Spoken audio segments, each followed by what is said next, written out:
Hi guys, this is Fred. Welcome to Personal Time Outdoors. I am burning some PTO days this week. It's the week before Christmas, so I thought I would take a little time and go do a little day hiking.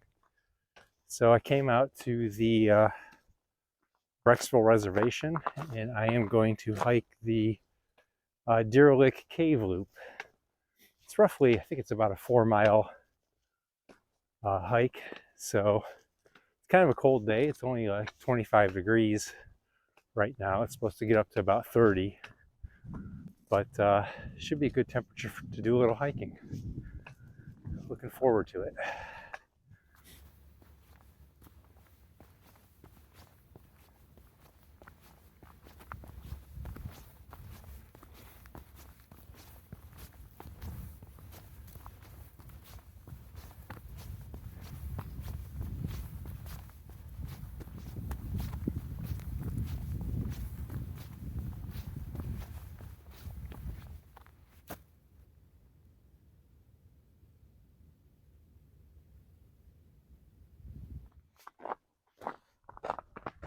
So one of the things I thought I would talk about today is how to get started in backpacking, especially if you're an older person such as myself that's in their 50s. So maybe you watch other channels like mine on YouTube and you see people going out backpacking, going on these cool trips, and you kind of think, well, I'd like to do that myself, but just really don't know how to get started in that. And I don't know if I can do it. So I guess probably the best place for me to start would be with how I got started in backpacking, because I was older myself when I first started doing that. So you may or may not know, I was a leader with the Boy Scouts of America for 15 years. I started off when my sons were really young in Cub Scouts, and I followed them through to Boy Scouts. So as you can imagine, during that time, I did a lot of camping, but most of it was car camping. I mean, we went to summer camp for a week at a time with the Boy Scout troop, but other than that, the majority of the camping we did, was where our vehicles were parked close by. Now, we did other things on those outings, so it wasn't just pulling up and camping. I mean, we did other things, other activities that we had scheduled with the troop, but the camping part of it was just basically car camping. And I noticed at one point, it seemed like a lot of the scouts were getting a little bit bored with that, especially the older scouts. So even though I hadn't backpacked really myself, I thought that might be something that I could introduce into the troop and maybe get them excited about doing. So as you may or may not know, in a well-run Boy Scout troop, the scouts have a lot of say, or pretty much they should have all of the say in the activities that the troop does throughout a given year. Now the adults are there to guide them and make sure everything's safe and all that, but the scouts elect their own leaders for the troop, and those leaders make decisions on what the troop is going to do for the year. So I didn't want to come right out and just say, hey, we're going backpacking. So when we had our annual planning meeting, I pitched an idea to them. I said, what if we go on a simulated backpacking trip where we park someplace at a camp, then we hike to our campsite. And the cars would be far enough away where we couldn't really take gear that we could store in the car and depend on the car to be there to help us. More or less, we'd be camping as though we were backpacking. And the more we talked about it, I could tell that the older scouts especially were really interested in that idea. So that's what we did. We went to a camp that used to be a BSA camp. It's still in operation. It's called Camp Tuscazor. If you're from Ohio and you're involved with scouting, you're probably familiar with it.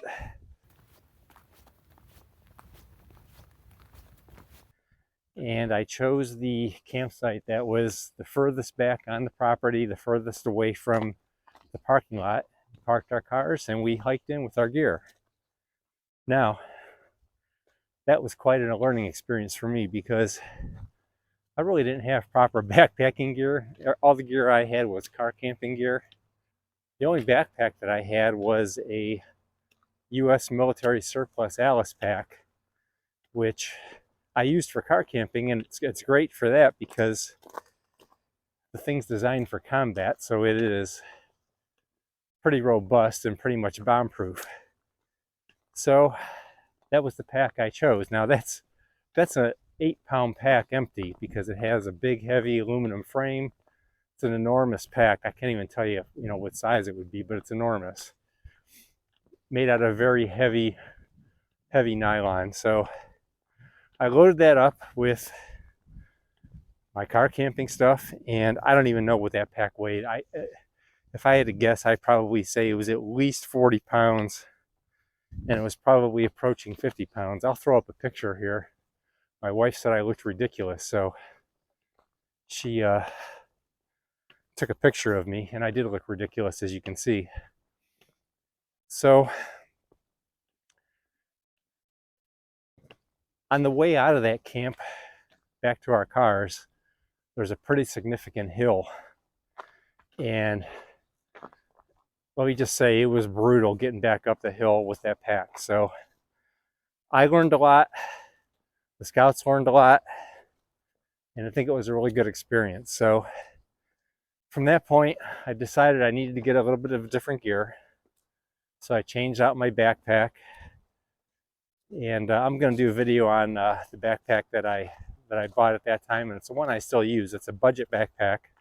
So stay tuned. There's going to be a video about that coming out here at some point. But anyway, I changed out some of my gear, I lightened my load, and we did a couple other trips like that. We went down to Mohican State Park, and they have what they call the park and pack sites there.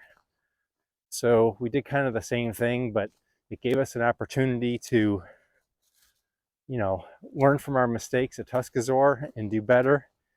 And, it was kind of a process. So from that point, our very first real backpacking trip, we went to Minister Creek. And by that time, even though we didn't have the latest gear, some of the scouts had some stuff that was good, it was hit or miss. But we kind of had it dialed in, and we all had a little bit of experience. And it was a really good trip. The scouts loved it, I loved it, and I knew at that point I was hooked. That even when I was done with scouts, I was probably going to continue to do some backpacking.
So anyway, after going through this process, what advice do I have?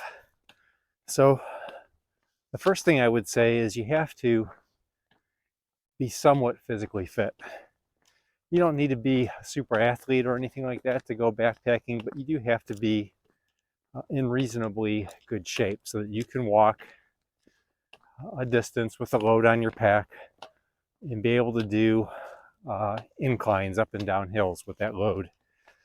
So what I would say is the first thing you want to do is just go walking. I mean, if you're already a runner or an avid walker, then you're probably going to be in good enough shape. But if you are not, more of a couch potato and you're looking to get more active and you think backpacking might be an option for you, that's what I would say is just go out and start walking. Walk around your neighborhood. Start small, build yourself up. You should be able to do 5 miles just, walking, I would say, without any trouble at all. If you can't get 5 miles in, without a backpack on or anything like that, then you probably have a little more work to do. So just keep working your way up to that. After that, you want to graduate up to where you're used to carrying a little bit of a load. So get a day pack like the one I have on here today and just load some stuff in it. Extra water, weigh it down. You don't want to make it super heavy, but make it, maybe 10 pounds, 15 pounds, and do some hiking with that. And instead of maybe just going around your neighborhood, find a local trail or a metro park, kind of like where I'm at here today, and someplace that has some hills. And go take your 5-mile hike with the pack on in that environment. Then the great thing about backpacking is you can pick a trail or a destination that fits your skill level and physical ability. So when you're ready to take the plunge and you want to go take your first backpacking trip, pick something manageable, maybe an out and back, and use that as your first experience. The other thing I would say is if you're not a camper, get used to camping. If you're already a car camper, then that part of it you're probably going to be fine with. But if you're not a car camper or you haven't gone camping in a long time, then what I would suggest is go camping, even if it's car camping. Get used to sleeping in a tent. Get used to sleeping in a sleeping bag. Figure out what kind of sleeping pad works for you. So in other words, what I'm saying is this is a gradual process, because if you just plunge into it headlong without getting yourself ready, chances are you're going to be miserable. You're going to be tired, you're going to be sore, and depending on where you go, it could be dangerous. So really the best thing to do is take it slowly, build yourself up, and prep yourself to do a backcountry backpacking trip.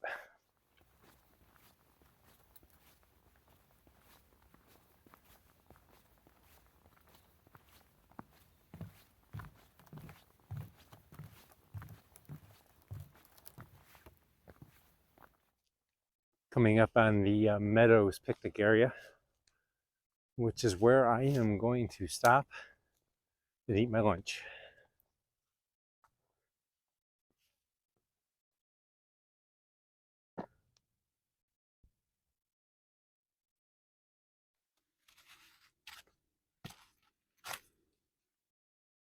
So what I'm making today is this basically ramen yakisoba noodles.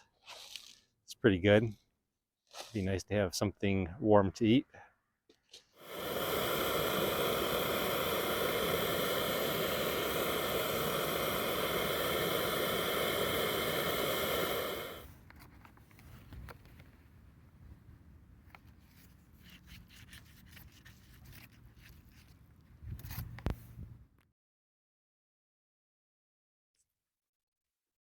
So while I'm finishing my lunch here, just had those noodles and a cup of hot chocolate. Really hit the spot. Just finish up with what I was talking about earlier as far as starting out with backpacking when you're older. Um, probably the next question you're going to have is, what do I do about gear? So the first thing I would say is if you're already a car camper, you probably have some gear that you can use.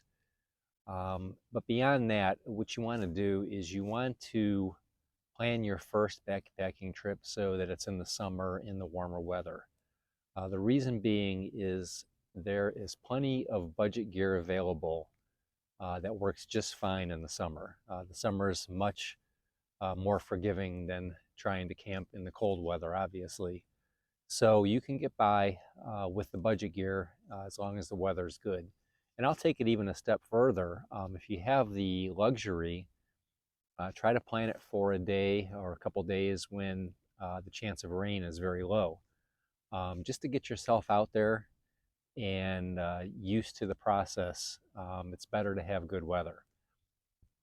Now, obviously, you don't want to spend a ton of money on gear for something you're not 100% sure that you're going to continue doing. So that's why I say, look into budget gear. I have a video on some budget gear items. There's tons of them on YouTube, and if you watch those and look at those and see what other people who are experienced advise, you'll be able to find things that will work for you, and you won't have to dump a ton of money into it, especially, like I said, in the warmer weather.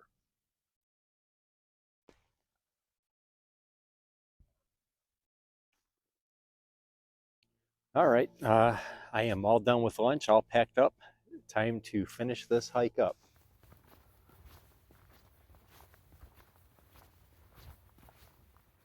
All right, guys, I only have about maybe a half mile or so back to the car, so I'm going to go ahead and wrap this one up. Thanks for watching today, and I hope you learned something. And as far as starting out as backpacking when you're older, don't let that whole process intimidate you. I mean, first off, it's good for you to be in shape and stay physically active when you're in your 50s. My adage is use it or lose it. So you might as well get out there and do something that you can find enjoyable. I mean, of all the types of exercise that you can do, I think hiking and backpacking is, at least to me, the most fun. At least you get to see things and go places and visit areas that you can't drive to because you can hike. I hope you found the information I gave you today useful, and I hope if you're an older person such as myself that you'll consider giving this a try. Thanks for watching today, and if you found this video helpful, please consider subscribing to my channel. I'm a small channel right now. I think as of today I only have maybe 20 subscribers.